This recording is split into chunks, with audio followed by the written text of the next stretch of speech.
오종혁 국어TV. 반갑습니다. 오종혁 국어선생님입니다. 자, 오늘은 금방울전이라는 고전 소설을 공부하겠습니다, 여러분. 자, 전략인데요. 앞부분 줄거리입니다. 자, 전생이라는 것은 이제 전세를 얘기하는 겁니다. 우리 인생에서 전세, 내세, 현세 이렇게 3세가 있거든요. 그 중에 이제 전생을 얘기하는 겁니다. 부부였어요. 굉장히 천생연분이었던 그런 그 부부가 나옵니다. 그 남해 용왕의 딸이라고 그럽니다. 남해 용왕의 딸, 그다음 동해 용왕의 아들. 그래서 각각 금방울, 그러니까 금방울은 딸이죠. 그다음에 해룡으로 이제 환생한다 이렇게 된대요. 이 금방울이라고 하는 걸로 봐서 여러분 그 금방울 아시죠? 예, 금으로 된 방울인데 기이한 출생을 하게 되는 거죠. 우리 영웅 소설의 서사적 구조에 보면 기이한 출생 또 고난 이런 게 나오지 않습니까? 그중에 기이한 출생 해룡으로 이제 환생합니다. 남자는 해룡으로 이제 부활을 하고요. 이런 건 적강하소라고도 합니다. 그래서 난생설화와 관련이 되어 있습니다. 우리 난생설화 둥근 모양을 그 기본으로 본다면 난생설화 우리 주몽 신화라든가 이런 신화에 보면 나오죠. 예. 자, 그다음에 전체적으로 이제 이 오늘 출제된 그 작품에는 없습니다만 이제 전체적인 내용 중에서는 이제 지하국 퇴치설화 내용 나오고요, 변신설화 등 이 작품 전체에 이러한 화소들이 등장을 합니다. 이 작품에서요. 자, 해룡이라는 인물은 자 피란 도중에 부모와 헤어집니다. 우리 고전소설의 단골입니다. 이 전쟁 중에 부모와 이별하는 고아가 되는 전쟁 고아, 그죠? 이러한 시련, 인물에 대한 시련이 나옵니다. 그래서 장삼이라는 사람이 있어요. 도적으로 나오는데요. 여기서는 이제 도적이라는 말은 안 나옵니다만 장삼과 변씨 부부입니다. 두 사람이 집에서 자라게 된다. 그렇죠? 예, 주로 여인들은 성만 얘기합니다. 그래서 그러한 걸 약간 힌트를 잡으시면 좋겠어요. 자, 첫 번째 내용에서는요, 제가 이제 나름대로 제목을 달아봤습니다. 해룡이 추위를 모면하고요. 예, 과예요. 금방울의 존재를 인식한다. 이겁니다. 그러니까 해룡이 추위를 모면하고요. 그다음 금방울의 존재를 인식한다. 이겁니다. 그래서 어느 추운 겨울날 눈보라가 내리치는 밤 배경이 나왔죠. 예, 혹독한 그런 추위가 있는 그런 겨울 밤입니다. 근데 변 씨는 자 소룡과 함께 이 두 사람이 아직 그 어떤 관계인지 모릅니다만 함께 따뜻한 방에서 잡니다. 그렇죠? 그리고 해룡에게는 방아지를 시켰다. 아, 우리 콩쥐 팥쥐 여러분 아시죠? 예, 그걸 생각하면 훨씬 이 관계를 지금 어떻습니까? 이해하기가 편하겠죠. 예, 얘가 이제 친아들이고 얘는 친아들이 아닐 것 같은 느낌 들죠. 예, 변씨 집에서 자라게 됐다라는 걸로 볼 때 이렇게 해서 친자와 차별을 두는 그러한 그런 모습을 우리가 이해할 수가 있겠죠. 예, 계모 변씨의 학대를 지금 받고 있는 겁니다. 해룡은 어쩔 도리 없이 밤새도록 이제 시킨 대로 방아를 찧어요. 그래서 얇은 호돈만 입은 아이가 되는 거죠. 그러니까 굉장히 이 혹독한 계절에 이런 얇은 옷을 입었다.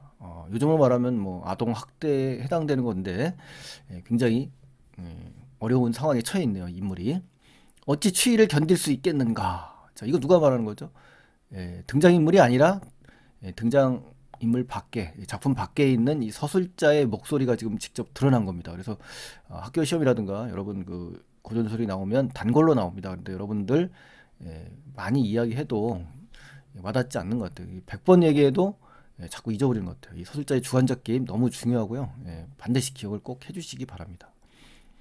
추위를 이기지 못해 잠깐 쉬려고 어린아이니까요. 그렇죠? 제 방에 들어가려고 해룡이 방이에요.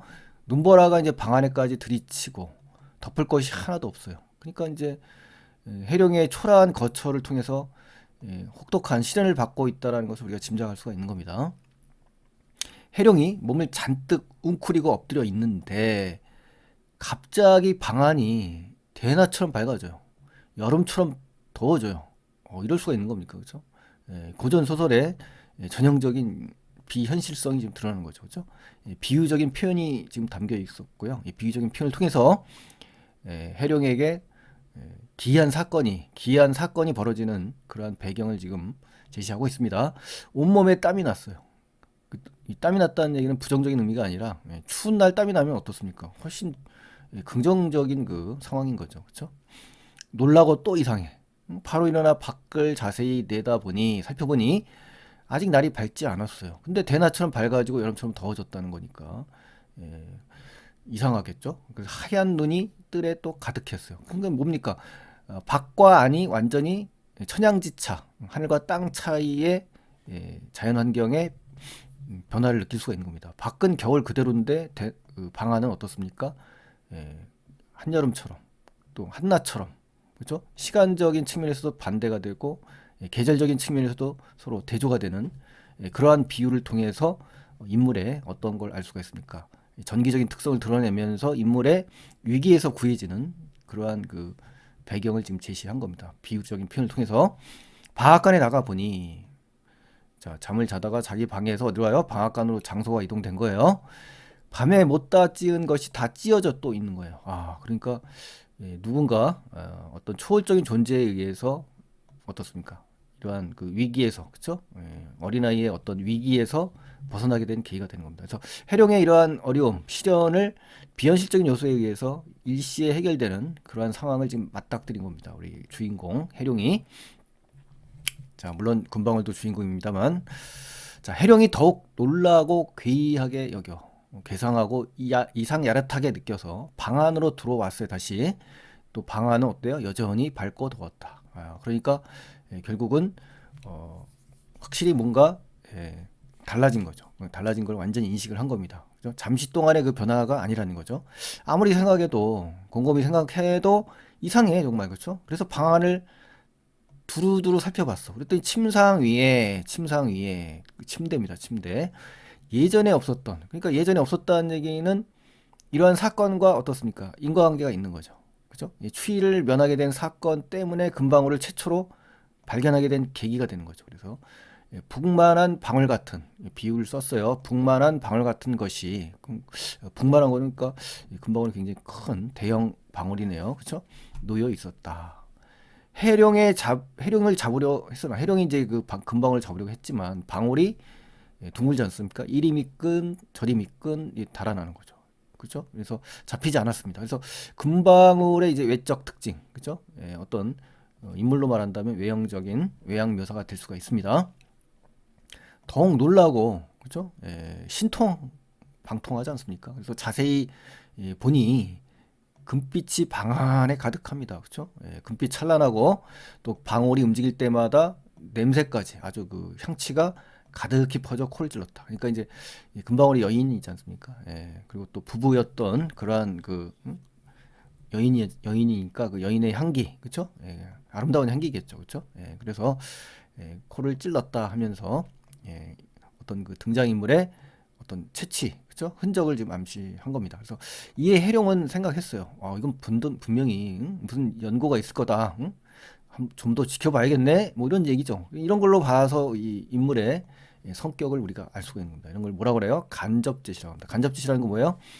인물의 대사나 행동 또는 묘사를 통해서 그 인물의 심리라든가 성격을 읽어내는 거예요. 그게 간접제시 또는 극적제시라고 합니다, 여러분. 극적제시. 우리 연극이라든가 시나리오에서 나오는 그 대화 행동 나오잖아요. 극적제시 또는 장면제시라고 그래요. 우리 영화 보듯이 또 드라마 보듯이 연극 보듯이 장면제시를 통해서 우리가 어떻게 해요? 독자들은 관객들은 간접적으로 그 인물의 심리나 성격을 파악할 수밖에 없다. 그래서 이 간접 제시라는 거죠. 아까 그 주관적 개입 있죠, 여기. 요거는 직접 제시를 해주는 거고요. 간접 제시라는 거.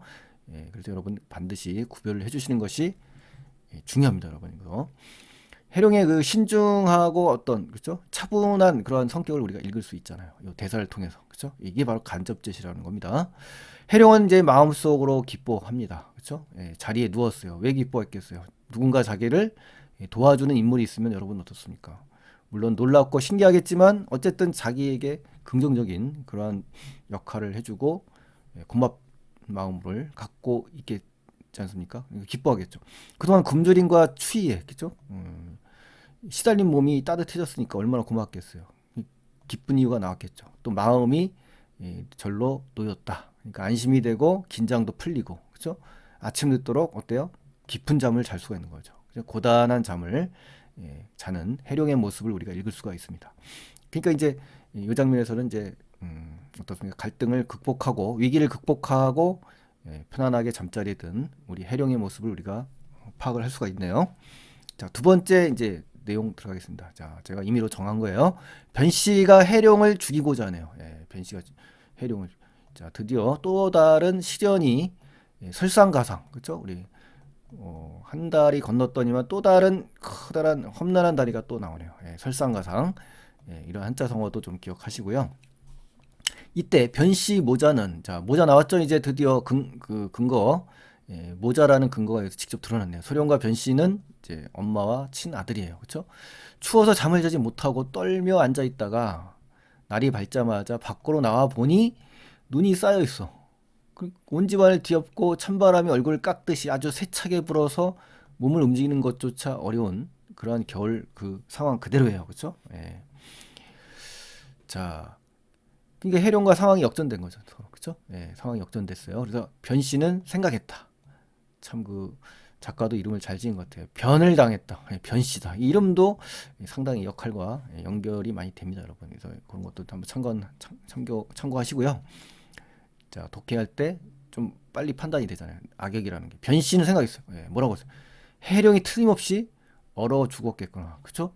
이러한 추위에, 그렇죠? 예, 우리도 이렇게 따뜻한 방에서 자는데 추워서 잠을 자지 못할 정도로 떨었는데 해룡이는 얼어 죽겠구나라고 생각을 한 겁니다. 이러한 걸 볼 때 참 어떻습니까? 굉장히, 예, 가혹하다 못해 살인까지 저지르는 이러한 형태를 보면 어떻습니까, 여러분?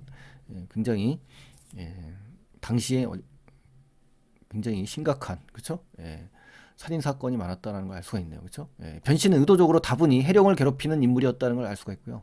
역시 여기서도 간접 제식, 즉 이 변 씨의 성격이 나온 겁니다. 이런 대설을 통해서 굉장히 악독하고 참담하고 포악한, 예, 그러한 부정적인, 그렇죠? 예, 인물로 등장한 겁니다. 해룡을 불러도 대답이 없어요. 그러니까 해룡이 얼어 죽었을 거다라고 이제 속으로 짐작을 한 거죠. 이제 우리 변 씨가 눈을 헤치고 나와서 문틈으로 이제 방안을 살짝 엿보았어요. 엿본다는 자체도 벌써 어떻습니까? 예, 굉장히 부정적인 인물의 그 모습을 우리가 알 수가 있는 겁니다. 그랬더니만 해룡이 벌거벗은 채 깊이 잠들어 있는 겁니다. 그 벌거벗었다는 얘기는 그만큼 뭡니까? 예, 따뜻한 방이기 때문에 옷을 다 벗어 제낀 것 같아요. 그렇죠? 예. 놀라서 깨우려다가 자세히 살펴보니 하얀 눈이 온 세상 가득 쌓여 있는데 불구하고 어때요? 오직 해룡만이, 예, 자고 있는 사랑채 위에는 눈이 한 점도 없고 더운 기운이 연기처럼 모락모락 일어나고 있고, 자, 이런 걸 볼 때 엄동설안에 온 세상과 대조적인 해룡의 어떤 우월한 처지, 그렇죠? 예, 감각적으로 잘 묘사가 돼 있습니다. 예. 자, 이것이 어찌된 일인지 참 알 수가 없었네요. 그렇죠? 예, 변 씨가 현실 상황에 대해서 기이하게 생각하는, 예, 이러한 부분을 우리가 읽을 수가 있고요. 변 씨가 놀랐죠. 예, 소룡에게, 아들에게 이제 이러한 벌어진 상황을 갖다가 그대로 이야기를 했어요. 그랬더니 매우 이상한 일이니 해룡의 거동을 두고 보자꾸나 이야기하면서 또 나름대로, 예, 두고 보자고 하네요. 자, 문득 해룡이 놀라 잠에서 깼어요. 그래서 내당으로 들어가. 내당은 이제 부녀자들이 있는 방, 즉 안방, 내실입니다. 그 방. 변 씨에게 이제 문안을 드리겠죠. 예. 문안을 올린 뒤 빗자루, 예, 비예요. 눈을 뜨려 하는데 갑자기 일진 광풍이라고 많이 나옵니다. 우리 소설에서는요. 한 줄기 사나운 바람, 이 거센 바람이 일어나면서, 예, 고전 소설의 단골로 나오는 그런 단어니까요. 꼭 기억하시기 바랍니다. 시간도 채 안 되어 눈을 쓸어버렸다. 전기적인 특성이 또 나왔네요. 예, 비현실적이고 현실 초월적이고 환상적인 그러한 성격을 갖고 있는 겁니다. 이런 게 해룡은 이미 짐작하고 있었어요. 그렇죠. 예, 예측을 하고 있었어요. 해룡은 이미 여러 번 경험을 했고 또 신중히 지켜보자는 입장이었기 때문에 충분히, 예, 당황하지 않고, 예, 짐작을 하고 있는 겁니다. 그러나 변 씨는 어때요? 예, 그 까닭을 전혀 알지 못하니까 더욱 신통히 여기며 마음속으로 이제 생각을 하겠죠. 어떻게? 예, 기이한 사건을 두고 두 인물이 서로 다른 인식을 하게 되는 그러한 모습을 서술한 겁니다. 예, 자, 어떻게 생각했냐면요. 이건 분명히 이 해룡이, 이 녀석이 요술을 부린 거야. 사람을 속인 거야. 만약 해룡을 집에 오래 두었다가는 정말 큰 재앙을 당할 것이야 라고, 예, 변 씨는 이러한 생각을 하게 되는 겁니다. 그래서 해룡을 죽이려는 결정적인 계기라는 걸 알 수가 있죠. 어떤 측면에서요? 이러한 계기, 그쵸? 예, 이러한 계기를 오해를 한 겁니다. 이제 그 해룡이가 이러한 일을 벌인 줄 알고, 그쵸? 예, 변씨는 오해를 하면서 결국은 예, 해룡을 죽이려고 하는 생각을 갖게 되는 그러한 상황에 처하게 되는 겁니다. 자, 그러면서 이제 봅시다. 이제 흥미진진해지네요. 그쵸? 예, 변씨는 어떻게든 해룡을 죽여 없앨 생각으로 이리저리 궁리하다가 한자로 이제 이런 암종모색이라고 합니다. 암종. 은밀한 가운데 일의 실마리나 대안을 찾으려고 하는 거예요. 한 가지 개교. 예, 개교는 뭐 고전소설에 나오는 특허입니다. 특허. 아주 잘 나와요. 예, 나오는 뭐다? 꽤. 쉬운 말로 꽤. 좀 어려운 말로는 모략, 계략, 술책. 한자성어로는 이제 권모술수라고 하거든요. 이러한 다양한 어휘들을 알고 계시면 상당히 좋겠습니다, 여러분. 생각해내고는 해룡을 불러 말했어요. 가하군은 이제 지아비 남편을 얘기하는데 장삼이죠. 위에 나왔던 장삼. 돌아가신 뒤 우리 재산이 점점 몰락한다. 그러니까 너 또한 잘 알 것이다. 구호동에 동네 이름이에요. 구호동에 우리 집 논밭이 있다. 논밭. 사전, 사토, 뭐 전장, 경작지라고 하죠. 그런데 근래에 최근에 호환이라는 건 여러분 잘 아시죠? 호랑이에게 입는 재앙입니다. 호식이. 자, 호랑이가 먹는다는 얘기. 호랑이한테 잡아먹히는 걸 호시라고 그래요. 예. 그러면서 뭐래? 자주 일어나 사람을 다치게 해서 농사를 짓지 못하고 묵혀둔 지 벌써 수십여 년이 되었구나. 이제 그 땅을 다 일구어 너를 장가도 보내고 우리도 네 덕에 잘 살게 된다면 금상첨화 아니냐. 그죠? 누이 좋고 매부 좋고 도랑치고 가재 잡고 일거양득이다 이거죠. 일거양득. 그죠? 예. 어찌 기쁘지 않겠느냐. 다만 너를 그 위험한 곳에 사경에 보내면 혹시 후회할 일이 생길까 걱정이구나. 이런 말투. 요 말투. 이 마지막 말투가 중요하죠. 인물의 어떤 모습을 하세요? 위선적이죠. 위선자. 표리부동. 겉과 속이 완전히 다른 이런 이중인격자의 모습을 지닌 그 변씨의 모습을 우리가 이해했습니다. 이것도 이제 간접 제시가 되겠네요. 변씨의 개교가 구체적으로 드러나는 그런 말하기입니다, 여러분. 이렇게 확인해 주시고요. 해룡이 기뻐하는 겁니다. 기뻐서 허락하고 농기구를 직접 챙겨서 구호동으로 갑니다. 이렇게 거절하지 않고 이렇게 순종하는 걸로 봐서 해룡의 성격을 우리 또 읽을 수가 있는 겁니다. 그죠? 변씨가 짐짓, 이런 단어 꼭 기억하셔야 돼요. 잘 나와요. 일부러 고의로 말리는 채 했다. 아주 그 위선자, 전형적인 악인의 전형적인 모습을 우리가 알 수가 있습니다. 해룡은 계속 웃고 있죠. 기뻐하고 있죠. 이런 걸 볼 때 해룡의 성격은 굉장히 긍정적이고 순박하고 또 어떻습니까? 윗사람 이게 공손한 그런 그 아이임을 알 수가 있는 겁니다. 사람의 목숨은 하늘에 달렸다. 인명은 제천이다. 응? 운명론적인 태도를 알 수가 있고요. 어찌 짐승에게 해를 당하겠습니까? 라고 오히려 어머니에게 안심을 시키는 겁니다. 해룡이 가벼운 발걸음으로 집을 나서요. 무거운 발걸음이 아니라 가볍다는 것은 이런 것과 연관이 되죠. 변씨가 문 밖에 나와 당부하며 말했다. 빨리 다녀오거라. 응? 어떻습니까? 이거는 걱정하는 채 하면서 겉과 속이 완전히 다른, 그렇죠? 가식적인 아주 음흉한, 그렇죠? 간접 제시를 잘 드러냅니다. 간접 제시로 인물의 성격을, 그렇죠? 그래서 우리 변씨의 성격이 얼마나 겉과 속이 다른 위선자임을 우리가 잘 알 수가 있는 겁니다. 자, 세 번째입니다. 이제 금방울의 도움으로 인해서 구사일생 위기를 모면하는 해룡의 모습이 나옵니다. 자, 해룡이 공손하게 대답하고, 야, 직접적으로 나왔네요. 이제 이런 것이 직접 제시입니다, 여러분. 이런 것은 간접 제시, 아셨죠? 잘 구별하셔야 돼요. 구호동으로 이제 장소가 이동됩니다. 장면이 전환된 거예요. 사방이 이제 절벽으로 둘러싸여 있어. 벌써 어떻습니까? 벌써 좋은 장소가 아니죠. 굉장히 위험한 장소. 그 사이에 작은 들판이 있고 초목이 아주 무성했어요. 무성했다라는 건 어떻습니까? 그만큼 힘든 노동이 필요한 그러한 험난한 오지라는 걸 알 수가 있고요. 어린아이 입장에서 정말 그 감당하기 어려운 그러한 밭이 되겠네요. 해룡이 등나무 넝쿨을 붙들고 들어가니, 자, 들어가는 길도 좀 험난해요. 그렇죠? 오직 호랑이와 표범, 승냥이와 이리의 흔적밖에 없다. 그러니까 결국 사람이 살 곳이 아니라는 거죠. 인적은 아예 없었다. 그러니까 이러한 그 사지에 어린아이를 지금 보냈다는 자체만으로도 일단은 죽으러 가라는 얘기로 들리네요. 그렇죠? 그러나 우리의 주인공 이 해룡은 조금 더 두려워하지 않아요. 용감 무쌍합니다. 대범합니다. 비범해요. 그죠? 옷을 벗은 뒤 잠깐 쉬었다. 해가 서산으로 넘어갈 무렵 배경이 나왔죠. 시간적 배경. 자리에서 일어나서 밭을 두어 이랑 갈고 있는데 갑자기 또 우리 고전설 전형적인 그렇죠? 예, 일진 광풍 또 나왔네요. 그렇죠? 모래가 날리면서 산꼭대기에서 이마가 하얀 칡범, 예, 호랑이입니다. 호랑이. 그렇죠? 백호. 그렇죠? 예, 칡범은 이제 백색은 아닙니다만 이마가 하얗다는 거죠. 이마가.